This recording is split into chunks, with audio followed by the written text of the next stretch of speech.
You're living inside a financial system that looks stable on the surface, but underneath it is filled with the same silent accelerants that ignited the crash of 1929. Only this time, the fuse is longer, thinner, and burning faster than anyone wants to admit. And the most disturbing part?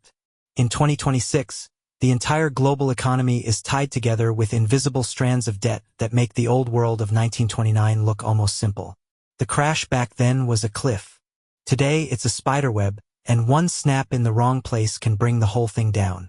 Later in this video, you'll see exactly how one tiny shock can cascade through the system in a way that simply wasn't possible a century ago. But first, let's address why this comparison even matters. When people talk about 1929, they imagine a single market panic, a sudden collapse, a few bad decisions, and a crowd of desperate traders on Wall Street. But what they forget is that the world back then wasn't nearly as interconnected as it is today. Banks were local. Investors were domestic. Debt markets were limited. In 1929, a crisis in New York stayed mostly in New York, until it spread through slower channels like trade and industrial decline. Today, a crisis anywhere hits everywhere instantly. In 2026, your savings, your job, your mortgage, your retirement, your currency, everything is tied to a global cascade system that reacts in milliseconds. So what you're about to hear isn't just a history lesson. It's a warning, a roadmap, a mental model for understanding what happens when a fragile debt web stretches too far. Stay until the end, and you'll see 3 payoffs. First, the hidden mechanism in modern debt that makes shocks amplify instead of absorb. Second, the reason central banks may soon lose control. And third, what this means for your financial future in a world where governments owe more, corporations owe more, consumers owe more, and the entire system is addicted to leverage. Now let's step into the first twist.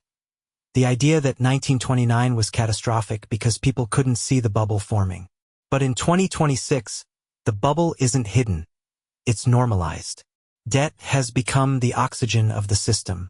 And when a system needs oxygen just to function, cutting it off isn't the only danger. The danger is that the air becomes toxic long before anyone stops breathing it. The story begins with margin debt in the 1920s, the loans ordinary citizens used to buy stocks with borrowed money. By 1929, people could put down just 10% cash and borrow the remaining 90%. For every $1 they saved, they controlled $9 in stock.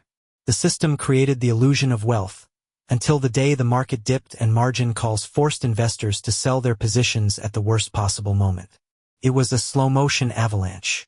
Once a few people were forced to sell, prices collapsed, triggering more margin calls, accelerating the selling, and creating the infamous chain reaction.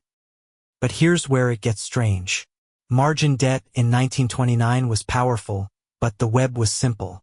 Debt connected a single investor to a single bank to a single asset. Today, debt doesn't connect one-to-one. Connects everything to everything. A corporation in Europe can owe money to a Japanese bank using a derivative contract priced in dollars that depends on interest rates in the United States and demand in China. A pension fund in Canada can rely on the debt payments of a Brazilian mining company, which depends on commodity prices influenced by geopolitical tensions in the Middle East. If one link in the chain breaks, the shock travels across continents, markets, and currencies instantly. But here's the part nobody tells you. The global financial system is no longer built on debt as a tool. It's built on debt as a necessity. We don't borrow because we want to grow. We borrow because we can't function without it. It's like an engine that once ran on fuel but now needs turbo fuel just to idle. Back in 1929, total U.S. debt was about 250% of GDP, massive at the time. Today, the world sits at over 330% of global GDP, with some countries exceeding 500%. Governments, corporations, households, all leaning on borrowed money. And unlike the 1920s, where most debt was backed by something tangible, much of today's debt is backed by expectations, models, forecasts, promises, and market psychology. Debt backed by confidence, not by assets. What happens when confidence wavers?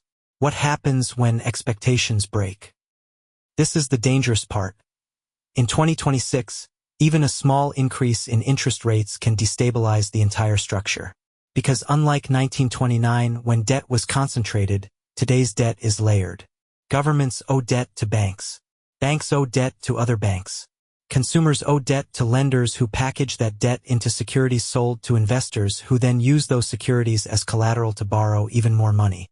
It's leverage on leverage on leverage. A hall of mirrors.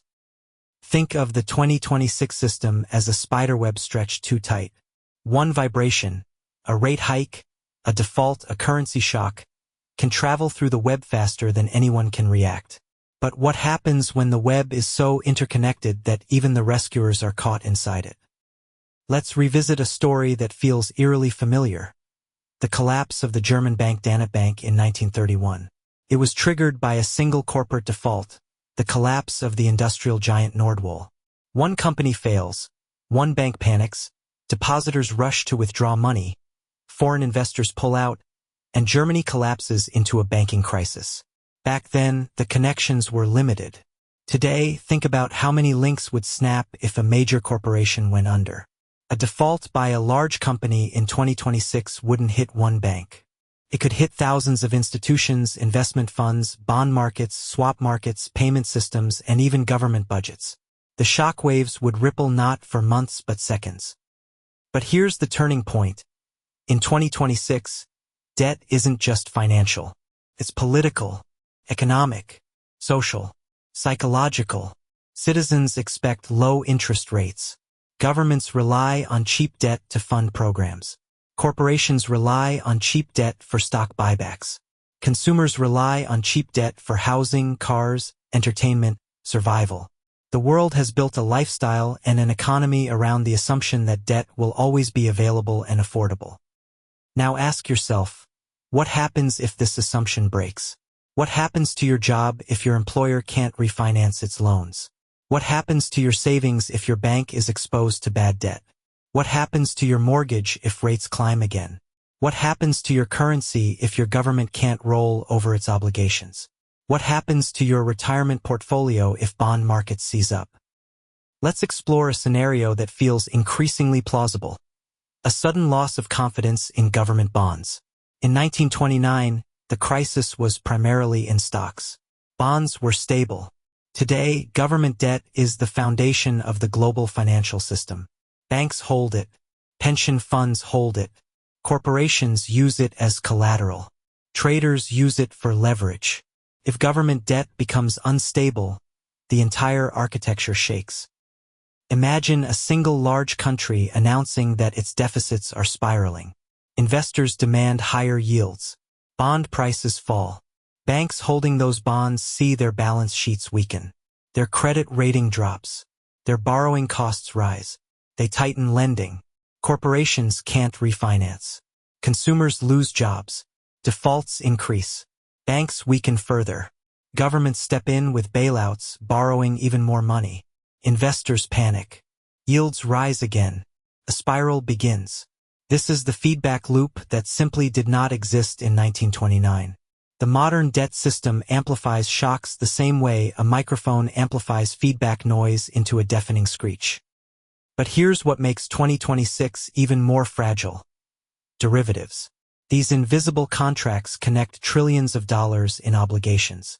In 1929, derivatives were almost non-existent. In 2026, they're everywhere: interest rates, currencies, mortgages, corporate debt, government bonds. A small move in interest rates can trigger margin calls for pension funds, hedge funds, banks, and corporations simultaneously. And unlike 1929, when margin calls affected individuals, today margin calls hit institutions that control billions. A single institution failing to meet collateral demands can trigger a global liquidity freeze. Think of 2008. A single firm, Lehman Brothers, nearly collapsed the global system. Now imagine a world where total debt is far higher, interest rates are rising, and even governments are over-leveraged. What happens if a modern institution of similar size fails today? What happens if several do? This is the heart of the problem. The 2026 debt web is too complex to predict and too fragile to withstand shocks. The system is dependent on low volatility, stable rates, cheap credit, and endless liquidity. Remove any one of those and the structure begins to wobble. This brings us to the climax. The convergence of three forces that didn't exist in 1929. First, synchronized global debt. Almost every major economy is over-leveraged at the same time.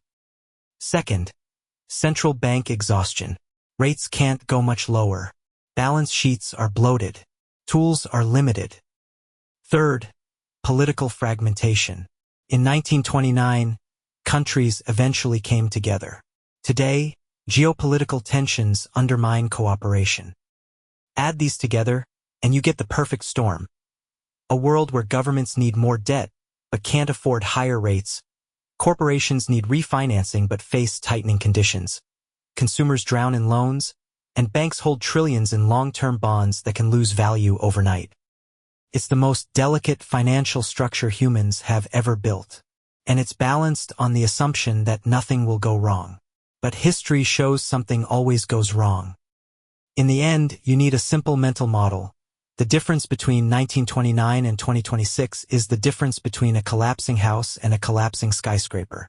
The house falls fast and clean. The skyscraper brings down everything around it. If this opened your eyes, stay with this channel. This story isn't over, and there are still ways to protect yourself, but only if you understand what's coming. Like, comment, and subscribe if you want more deep dives like this.